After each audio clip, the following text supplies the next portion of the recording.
Good morning, everybody. We're here today to try and answer the question, can Centre Loire wines remain crisp and fresh in a changing climate? Something tells me that the answer is going to be yes, but we're going to explore that through 4 different wines, all from the Centre Loire. Let me first introduce my speakers and fellow tasters. Arnaud Bourgeois is the co-president of BIVC. Good morning, everybody. Bureau interprofessionnel des vins du centre. François Dalle is a SICAVAC viticulturalist. Good morning. Jamie Good is a British author and wine writer. Tamlin Curran is sustainability editor at gr.com and staff writer. And Henri Chapon is now a hospitality consultant after a long career in the British on-trade. So without further ado, Arnaud, I'm going to start with the obvious question. Why is it important that Centre Loire wine should remain crisp and fresh? Well, I believe that in the Centre Loire, we are expecting Sauvignon Blanc to be with a good freshness, with a crispiness, thanks to the level of acidity and the balance that we have in those wines. And it's part of the personality that Centre Loire wine offers this crispiness. So it's important that they stay crisp because it's an identity, easily recognizable. It's a DNA, I would say, of the Sauvignon Blanc from Centre Loire. We would say that there is a certain purity in the Sauvignon Blanc of the region of Centre Loire. This purity, I think, comes from the style of expression that we have of the Sauvignon Blanc, together with the minerality, which is quite expressed, well expressed in those wines. Okay, so we have purity, we have minerality. Henri, would you agree that from the consumer point of view, in your experience when you were talking to consumer, is that the way that they perceive Centre Loire wines? Yes, definitely. The wine from the Centre Loire in the on-trade are really the wine that people will be looking for when they look for something fresh, refreshing. I would say kind of like on the easier way of drinking compared to some of the big Chardonnays and things like that. And it's quite interesting because not everybody especially realize within the consumers that it's a Sauvignon based, but they just, they just like the style and they would kind of like, refer it, I would say like things like Sancerre and Pouilly Fumé are still amongst the biggest sales in the on-trade for, when you got a restaurant. If you got those wine on your list, they will be definitely the one that are going the most with Chablis. And you say that the consumers are not always aware that these are Sauvignon wines. No, people are not always aware. And when sometime they realize that it's the same grape variety that you can find in other country, then they're interested in trying those other country like New Zealand or South Africa. But for them, Sancerre and Pouilly Fumé are really kind of like two of the I won't say the easy wine, but kind of like pleasing wine. Yeah. When you want something, you want to make sure that you drink something that is pleasing and you've got no bad surprise. Sancerre is a big winner on that, on generally the wine from the area. Okay. As we say in French, une valeur sûre. Exactly. Then after it's a question of budget. If they can't afford Sancerre, they will go for one of the other appellation of the area. Okay. Tamlin, if I say to you Centre Loire wines, what does that bring to mind in organoleptic terms? I think for me, perhaps primarily, it's about structure. So we're talking elegance, cool climate elegance, restraint, beautifully food-friendly wines that don't overpower. And I think this is probably the difference between, say, a New World Sauvignon Blanc, which tend to be quite loud and brash and bold. These have got beautiful grace and restraint. So they have distinct identity, as you were saying, but it's held back. So they're food friendly because they don't overpower the food, but they still retain their character. Okay, and they can also be drunk on their own. Absolutely, vin de soif. Excellent. Jamie, you're one of the most well-travelled wine writers, if not the most well-travelled wine writer. You've also lived in New Zealand for a while, and we can't ignore the fact that New Zealand is also home to Sauvignon Blanc. What, in your opinion, makes Centre Loire Sauvignon so distinctive? I think the first thing would be to say that it's the New Zealand focus is primarily on Sauvignon Blanc, which they've helped to make famous, where when you come to the Centre Loire, it's about place. And this is the strength of the Centre Loire, is it's not saying we're Sauvignon Blanc, because that's great, but there's a ceiling in terms of price for a varietally labelled Sauvignon Blanc. Yeah. Whereas if you're making a wine of place, no one can copy that. And there's necessarily no price ceiling as well. And I think the really wonderful thing about the Centre Loire is the soils.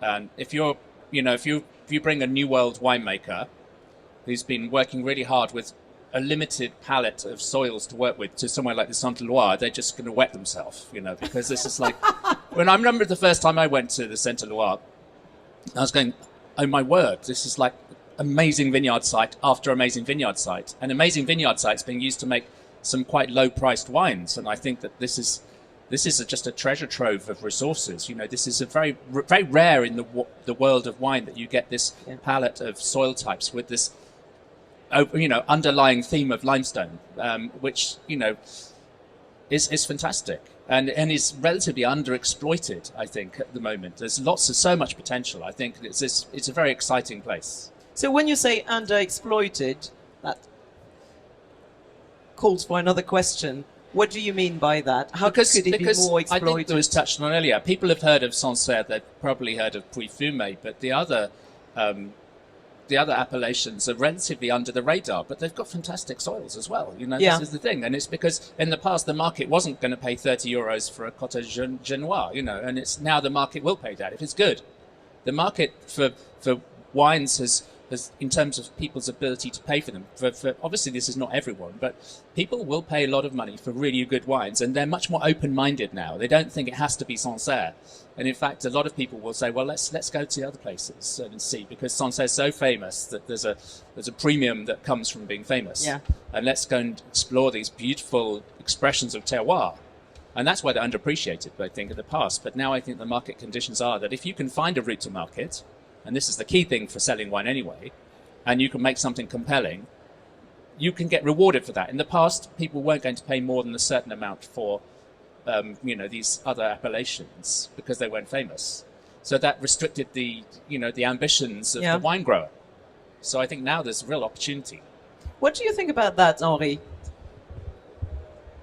I would definitely agree with that. I mean, first, because I think there is no choice, because the more it goes, the more, some of the other appellations are becoming more expensive, especially Mentou, which is the closest. Yeah, and it seems to me that, the further you go from the Loire, the river, the less expensive it goes.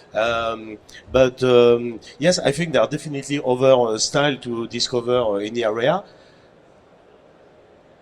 How am I going to say that? The thing is really how to market that. How is the public really understand that? For the moment, what I can tell you from my experience in the on-trade is that the other appellations like Mentou, Quincy-Roilly are sold on the back of, it's not far from Sancerre, it's same style, it's a little bit lighter, it's a little bit less, probably less minerality, more fruit-driven, but that's kind of like, how it sells, basically. There's no, for the moment, to my experience, there's no kind of like understanding that it's all coming from the same area. Okay. Yes? Okay. But as Jimmy said, I think it's very good, because the fact that people don't know it is Sauvignon really sells the wine from the area. Otherwise, you become another Sauvignon. Yeah. And I think it's nice. I like the Sauvignon. I'm not from the Sancerre. I'm from a little bit further west where we make, only Sauvignon type of thing. But so I love the Sauvignon. But the idea really is that you are selling it under the name of the appellation, under the name of the area, and that makes it a little bit, as I was saying earlier on. I don't want to advertise for anybody else, but like Chablis, people, they don't know it's Chardonnay, they don't care it's Chardonnay, they know the style, and that's the same thing for Sancerre and Pouilly. Okay. So, Francois, we've established that we have something quite unique. We have a very specific profile of wine, but climate change is a reality. It's happening. And what I'd like you to explain to us is how it's affecting, how it's potentially changing the profile of the wines of Centre Loire. I think the best maturity of the grapes is when the maturity is with very short days, cold days, to preserve aromas. And more the climate is hot, more the harvest is soon, and it's more difficult to have the very low maturation. Okay. So we make a lot of experiments to try to understand how we can change that, how we can preserve our aromas. And we made a lot of experiments. Then we made a big statistical analysis, and we observed that the first parameter that influence to the aromas and the freshness is the terroir. Yeah. So we can do some things, we have some tools, but the main tool is our terroir, and we can't change it. So it's a good thing for us. So what you're saying is that there are measures you can put in place, but the best protection you have is what you have in your DNA, your terroir. Yeah, because we observe on these warm years that we preserve some freshness. We'll test it Okay. now, I hope. Well, since we've been talking a lot but not tasting much, let's get tasting. So this is the Pouilly Fumé.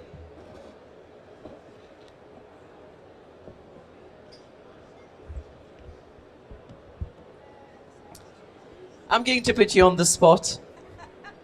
Tamlin, you once wrote, and I love that the shape of the wine matters as much as the flavors. And that really resonated with me because many a time I've tasted a wine and yes, you go, okay, grapefruit, lemon, blah, blah, blah. But then sometimes it's like music. The wine just fills your mouth in a perfect way. And you think this wine is just right. And so I'm going to ask you to describe this wine to us. You're quite right. I used shapes to describe wine, partly for two reasons. Partly because I believe that one of the most powerful storytelling tools is metaphor, and it's been used for thousands of years. So one way to describe a wine is metaphorically. But the other thing, which is where I often go to shape, is that shape describes the structure of the wine in the mouth, which is very often, particularly with white wines, related to acidity and freshness. And it's how the wine starts in the mouth and where it finishes. So, and I know I haven't tasted this now, but I tasted it earlier. And this Pouilly for me is very triangular. It has a beautiful width at the back of the mouth where it just fills the back of your mouth with freshness and this energy, and all the flavors are there. But then it finishes in this fine, aciculate, needle-like point.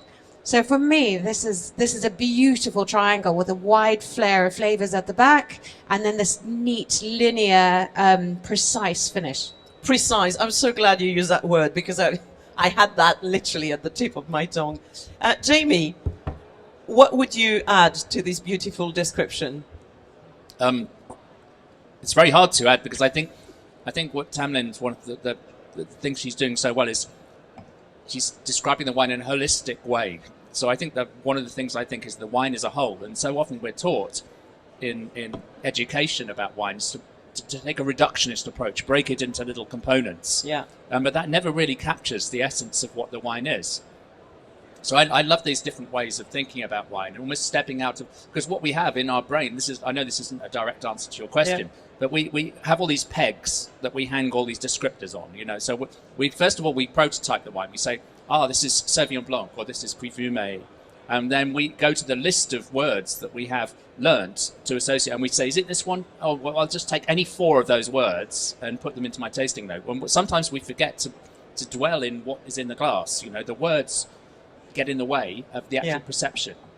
So I'm kind of, I find with this wine, I think certainly the key thing for me is that sense of brightness and transparency. It's very linear. And then technically, obviously, Sauvignon, I'm thinking, is there green there? Is there some sort of green character? Because green is often an intrinsic part of Sauvignon, I think. And I think there is a little bit of green there, which I think I really like, and I think this is one of the things. But then you've got this tension and precision and a sense of focus. And it's a very distinctive style. I think it's really good. Excellent. So we've got precision twice. Henri, you bring to this panel a slightly different take because you both have the British experience and the French experience. So putting on your French hat, how would you describe this wine? How would I describe this wine? I mean, I would. You mean kind of like technically, or just Whatever you want. whatever? I mean, that's what people they would call in France a wine with lots of minerality, and I always find minerality difficult to explain, because for me, if you say mineral, it means it smells or it tastes of stone of some sort. And then in France, it's it means more something that is very refreshing. We have a quite high level of acidity. So in English, we would say refreshing, crisp, and then in France, we would say mineralité. But it's basically that thing, which is kind of like being hard, being structured without being harsh. Yes, that's It's kind of like interesting that you see the minerality and freshness as the same. Okay. Because in France you don't kind of like pick up on the refreshing thing. You pick up on the hardness of the acidity. okay. So that's why you use that kind of like more minerality type of thing. Yes, I mean that's basically as it is, and that is something that and also one thing, and also minerality as well refers to a wine that is usually quite well marked by its terroir, so the area where it's coming from. So a wine with minerality will be the opposite of a very fruity wine. So if you take, for example, a Sauvignon Blanc from the Touraine area, where it's basically all on the fruit, you will have lots of you will have lots of fruit in it, because it will be fruit driven, rather than here in Sancerre and in Pouilly, the area, the terroir will bring more complexity into the wine, and that kind of like typicity of the area where the Sauvignon Blanc is growing is taking over the fruit character. And that happens to me. Again, don't want to make any advertising for anybody else, but that happens to me, for example, with the Gewürztraminer in Alsace. If you've got just a simple Gewürztraminer, it's just all fruit. And then if you take a Grand Cru Gewürztraminer, then it's not as fruity, as exuberant as just a simple Gewürztraminer, because the terroir, the area is marking the wine, is signing off its